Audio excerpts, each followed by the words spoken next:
తను మాతృత్వానికి దూరం చేసినా ఆ భగవంతుడే ఈ బిడ్డని ప్రసాదించాడనుకున్నాను. దీన్ని వదిలే ఒక్క క్షణం కూడా బతకలేను ఇన్స్పెక్టర్. ఇప్పుడు ఈ విషయం మనం భార్గవికి చెప్తే సంతోషిస్తుంది. నేను వెంటనే వెళ్లి భార్గవికి ఈ విషయం చెప్తాను. వద్దమ్మా, ఇప్పుడు ఈ విషయం భార్గవికి చెప్తే అటు ప్రియకి ఇటు భార్గవి కన్నీళ్లకి కారణం మనమే అవుతాం. కాబట్టి ఈ విషయాన్ని ఇంకెవరికీ తెలియనివ్వకు. హరి రాజేంద్ర దగ్గర పనిచేసేవాడట. అప్పట్లో దొంగ లెక్కలు రాశాడన్న నెపంతో రాజేంద్ర హరిని పోలీసులకు పట్టించాడు. అంతే, ఆనాటి నుండి రాజేంద్రపై పగ పెంచుకొని ఈ కంత్రి పనులన్నీ చేస్తున్నాడు. నాకు డబ్బులు కావాలి. రేపు సాయంత్రం 5 గంటలకి మీ ఇంటినకున్న పార్కు దగ్గర వెయిట్ చేస్తాను. నీకు ఇబ్బందిగా ఉంటే చెప్పు, నేనే మీ ఇంటికి వచ్చేస్తాను. అక్కర్లేదు, ఇదిగో డబ్బు. ఇంకెప్పుడు నీ మొహం నాకు చూపించు. ప్రియా, నువ్విక్కడేం చేస్తున్నావు? అది ఒక ఫ్రెండ్ అని డ్రాప్ చేద్దామని వచ్చా.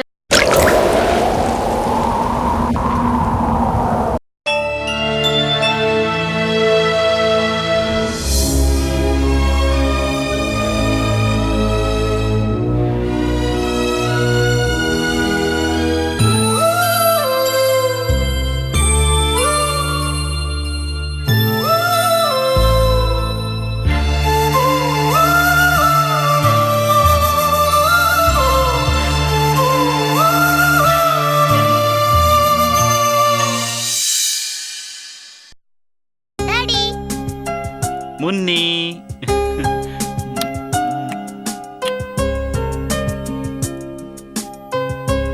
డాడీ, నాకు ఈరోజు స్కూల్లో ఒక విషయం తెలిసింది. ఏంటమ్మా అది? నీకు పెద్ద జబ్బేమైనా ఉందా? మా టీచర్లు మాట్లాడుకుంటుంటే విన్నాను. మన దగ్గర బోల్డంత డబ్బు ఉంది కదా డాడీ. ఆ డబ్బుతో మనం పెద్ద డాక్టర్ని పిలవచ్చు కదా. ఆ డాక్టర్ నీకు జబ్బు తగ్గిస్తాడు కదా. లేదమ్మా, ఆ భగవంతుడు డబ్బులున్న వాళ్ళకి జబ్బులు ఇస్తాడు. వాళ్ళని తొందరగా తీసుకెళ్ళిపోతాడు. ఏంటో డాడీ, నాకేమీ అర్థం కావట్లేదు. సార్ సార్ ఎస్, ఏం కావాలి? మీకు కోర్టు నుండి సమన్లు వచ్చాయి. ఇక్కడ సైన్ చేయండి సార్.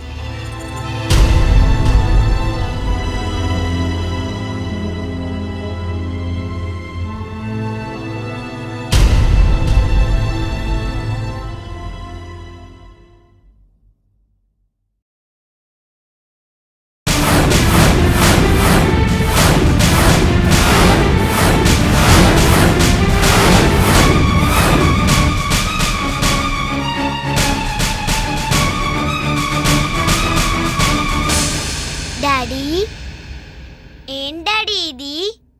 ఆ లెటర్ ఎవరు రాశారు? ఎవరో రాశారు, నీకెందుకే?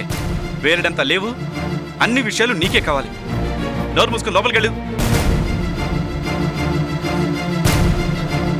వెళ్ళు లోపలికి.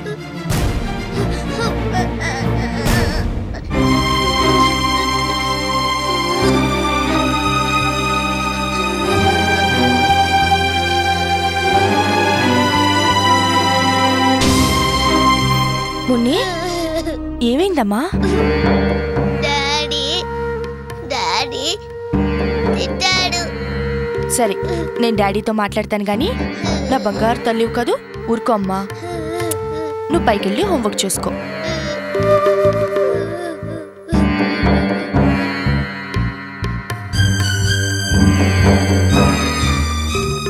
ఏమైందండి? ఎందుకలా మున్ని మీద సీరియస్ అయ్యారు? ఏం జరిగింది? మనం ఏదైతే జరగకూడదని భయపడ్డామో అదే జరిగింది భార్గవి. మా అత్తగారు మనకి కోర్టు సమన్లు పంపించారు.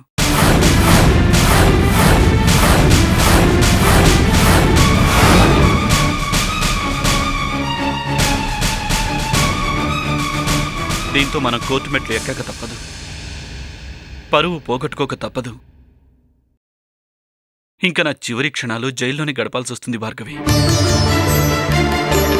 మీరేం బాధపడకండి, మీకేం కాదు. జరగాల్సిందేంటో నేను చూసుకుంటాను.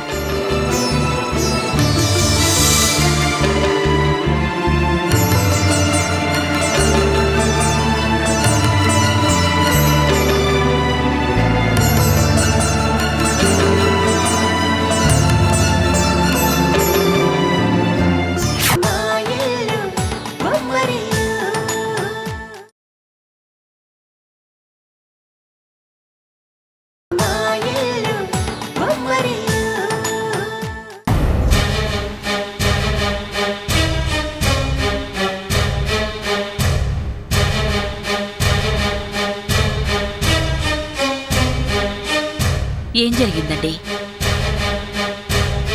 ఇంకేముంది, మనం ఎంత భయపడ్డామో అంతా జరిగింది. అవినాష్ని కోర్టుకు హాజరు కమ్మని కోర్టు నుండి సమన్లొచ్చాయి. అవును బాబాయ్, అవినాష్ గారి ఈ విషయంలో ఆ కోర్టు మెట్లెక్కితే ఆయన పరువు పోతుంది. పరువు ప్రతిష్టల కోసం ప్రాణాలు అర్పించే వ్యక్తిత్వం అవినాష్ గారిది. నాకే కష్టం వచ్చినా ఆ భగవంతుణ్ణి కూడా తలుచుకోను బాబాయ్. ముందుగా నేను తలుచుకునేది మిమ్మల్నే, నా గోడు వినిపించుకునేది మీకే. అందుకే మీ దగ్గరికి వచ్చాను బాబాయ్. మీరేం చేస్తారో నాకు తెలీదు, కానీ ఎట్టి పరిస్థితుల్లోనూ అవినాష్ గారు మాత్రం జైలుకు వెళ్ళడానికి వీల్లేదు బాబాయ్, వీల్లేదు. ఊరుకోమ్మా, ఊరుకో. అసలు దీనంతటికీ కారణం ఆ వైజయంతి. అది అసలు ఆడదేనా? నేను వెళ్ళి దాని సంగతి తెలుస్తానుండండి. ఓనా, నువ్వు ఆవేశపడకు. ఈ సమయంలో కావాల్సింది ఆవేశం కాదు, ఆలోచన. ఇకపై ఆ విషయాలన్నీ నేను చూసుకుంటాను, నువ్వు ఊరుకో. నేను మాటిస్తున్నానమ్మా, అవినాష్కేం కాదు.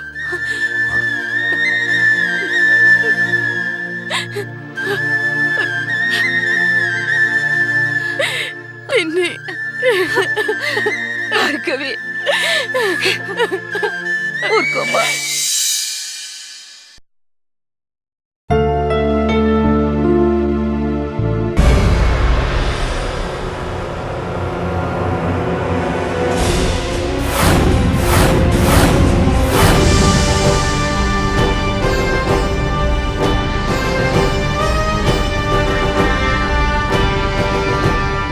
వెల్కమ్.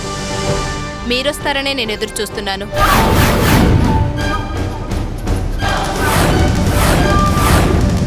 Thank you madam.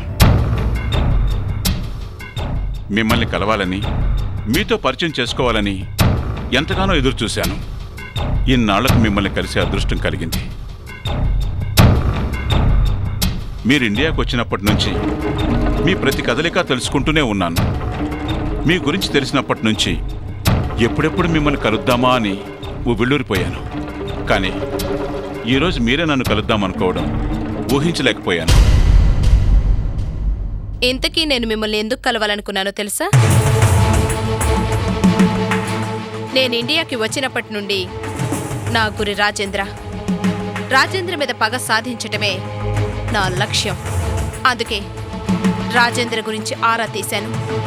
ఒక గొప్ప బిజినెస్ మ్యాగ్నెట్ని ఒక మామూలు టాక్సీ డ్రైవర్గా దిగజార్చడంలో నువ్వు ప్రధాన పాత్ర పోషించావని తెలిసింది. నా శత్రువుకి నువ్వు శత్రువి. అందుకే నిన్ను మిత్రునిగా భావించి ఇక్కడికి పిలిపించాను. అవును మేడం, ఆ రాజేంద్రకు మొదటి శత్రువుని నేనే. ఏ డబ్బు చూసుకుని విర్రవీగాడో ఆ డబ్బే అతనికి దూరం చెయ్యాలనుకున్నాను. అందుకే అతను అధోగతి పాలు చేశాను. అసలు ఆ రాజేంద్ర ఈ లోకంలో బ్రతకూడదు. అందుకే అతను లేపేద్దామని ప్లాన్ చేశాను. కానీ తప్పించుకున్నాడు. నో, ఆ రాజేంద్ర చావటానికి వీల్లేదు.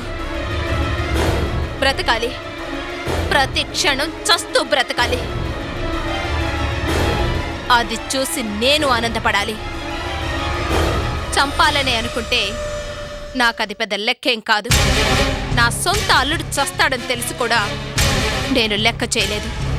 కానీ రాజేంద్ర విషయంలో మాత్రం అతను చావటానికి వీల్లేదు. ఓకే మేడం, నాకు ఇప్పుడిప్పుడే మీరు అర్థమవుతున్నారు. మీరు కోరుకున్నట్టే జరుగుతుంది. ఆ భారం నా మీద ఉంచండి, నేను చూసుకుంటాను. ఇకపై ఆ వెంచర్లో నేను మీతో భాగస్తుణ్ణి. ఓకే, చూడు హరి, నువ్వు వెంచర్ అంటే నాకొక విషయం గుర్తుకొచ్చింది.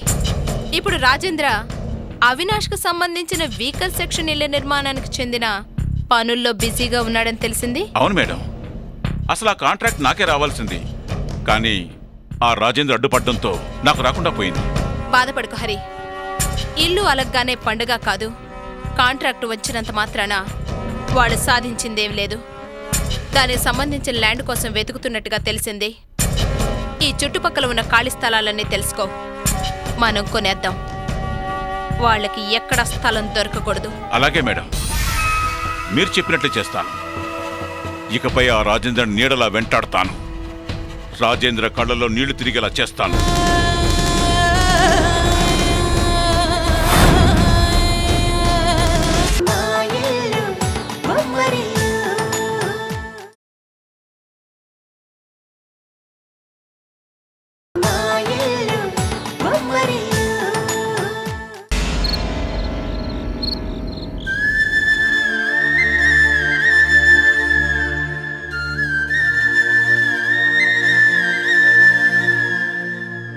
నువ్వు బాధపడకమ్మా. దేవుళ్లాంటి అవినాష్ని పోలీసులు పట్టుకెళ్తే అతని పరువు ప్రతిష్టలు ఏమైపోతాయా అని నువ్వు కుమిలిపోతున్నావు. కానీ అది అంత సులభం కాదు. నాకు తెలుసు బాబాయ్, నా కంట తడి చూస్తే నువ్వు తట్టుకోలేవని. నా ఆనందం కోసం నువ్వేమైనా చేస్తావని నాకు తెలుసు. కానీ మున్ని తన డాడీ కోసం కంట తడి పెడుతుంది. అది చూసి నేను తట్టుకోలేను.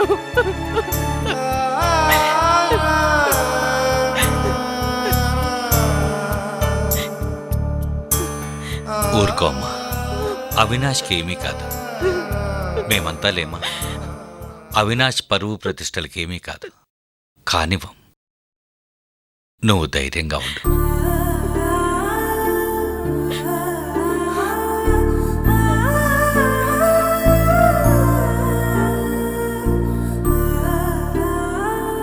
తాతయ్య, డాడీకి ఏమైంది?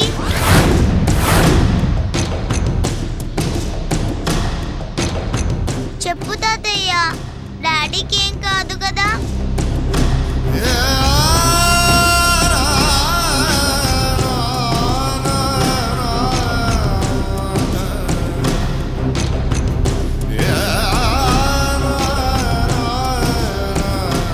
డాడీకి ఏమీ కాదమ్మా, నేనున్నానుగా.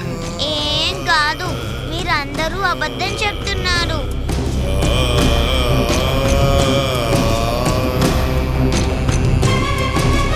నాకు తెలుసు.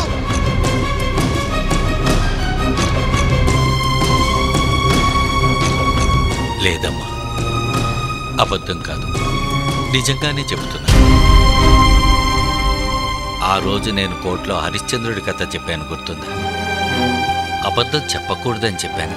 అయితే నేను కోర్టులో అబద్ధం చెప్పాను కదా తాతయ్య. అలాగే ఇప్పుడు మీరందరూ కూడా నాతో అబద్ధం చెప్తున్నారు.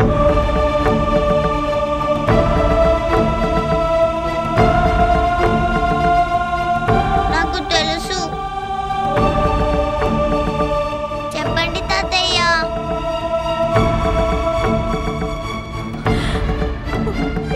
డాడీకి ఏమైంది?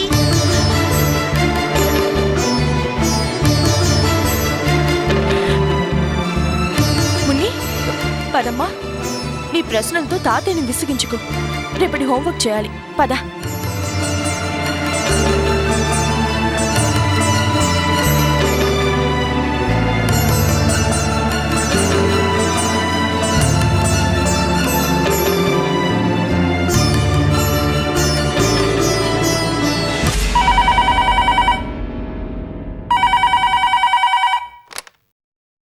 హలో, గుడ్ మార్నింగ్ శిరీష్ గారు. నేను సిఐ మాధవిని మాట్లాడుతున్నాను. ఇన్స్పెక్టర్ గారా? ఏంటిలా ఫోన్ చేశారు? మీతో కొద్దిగా మాట్లాడాలి, అందుకే ఫోన్ చేశాను. నాతోనా? ఏ విషయం? మీ కేసు విషయం గురించి మాట్లాడాలి.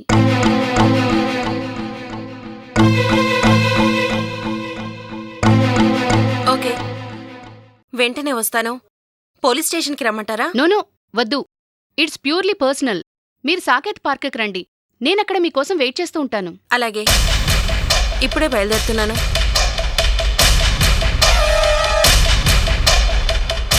ఎక్కడికి వెళుతున్నావు?